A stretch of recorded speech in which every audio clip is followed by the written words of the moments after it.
Om Namo Narayana. Welcome back to our continued reading of the Katha Upanishad. We are in part 1 and section 2 out of 3 sections in this part. The Brahmana known as Death is speaking. Different is that which is preferable, and different indeed is the pleasurable. These two serving different purposes, blind man.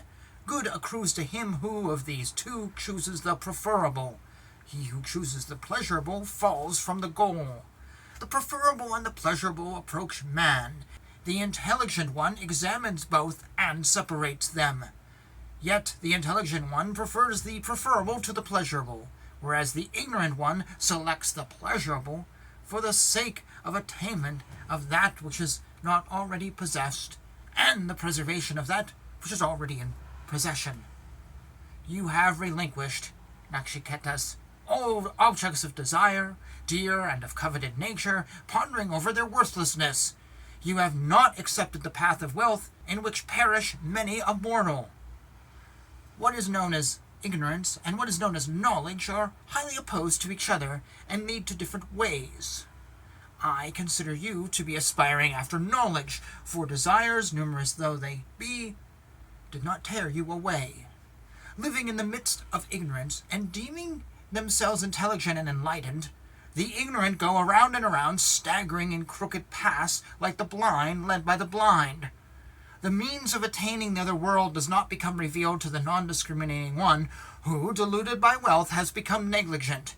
He who thinks this world alone is and none else comes to my thraldom again and again. Of the self many are not even able to hear. Him many, though they hear, do not comprehend. Wonderful is the expounder of the self and attainer. Proficient. The knower of the self taught by an able preceptor is wonderful. This self, if taught by an inferior person, is not easily comprehended, for it is variously thought of. Unless taught by another, who is a perceiver of the non-difference, there is no way of comprehending it, for it is not arguable, and is subtler than subtlety itself. This knowledge of the self attained by you cannot be had through argumentation.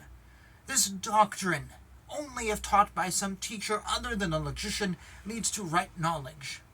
You are rooted in truth. May a questioner be ever like you, Nakshiketas. I know that the treasure is impermanent, for that which is constant cannot be reached by things which are not constant.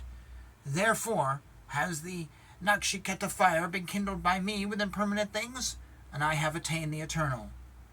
The fulfillment of all desires, the support of the universe, the endless fruits of sacrifice, the other shore of fearlessness, the extensive path which is praiseworthy and great, as also your own exalted state, seeing these, you have intelligence, as you are, and have boldly rejected them. The intelligent one, knowing through concentration the self that is hard to perceive, lodged in the innermost recess, located in intelligence, seated amid misery and ancient, abandons joy and grief. Having heard this and grasped it well, the mortal, separating the virtuous being from the body, etc., and attaining the subtle self, rejoices having attained that which causes joy. The abode of Brahman, I think, is wide open unto you, Nakshiketas. To which Nakshiketas then asked, Tell me of that which you see as distinct from virtue, distinct from vice, distinct from effect and cause, distinct from the past and the future. To which the Brahmana known as Death responded, The goal which all the Vedas expound, which all austerities declare, and desiring which aspirants resort to brahmacharya, that goal, I tell you briefly, it is Om. The syllable Om is indeed the lower Brahman. This syllable indeed is the higher Brahman. Whosoever knows this syllable indeed attains whatsoever he desires. This support is the best. This support is the supreme. Knowing the support one is magnified in the world of Brahman.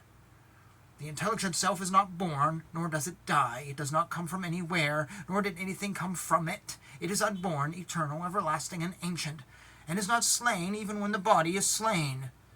If the slayer thinks that he slays it, and if the slain thinks of it as slain, Both these do not know, for it does not slay, nor is it slain.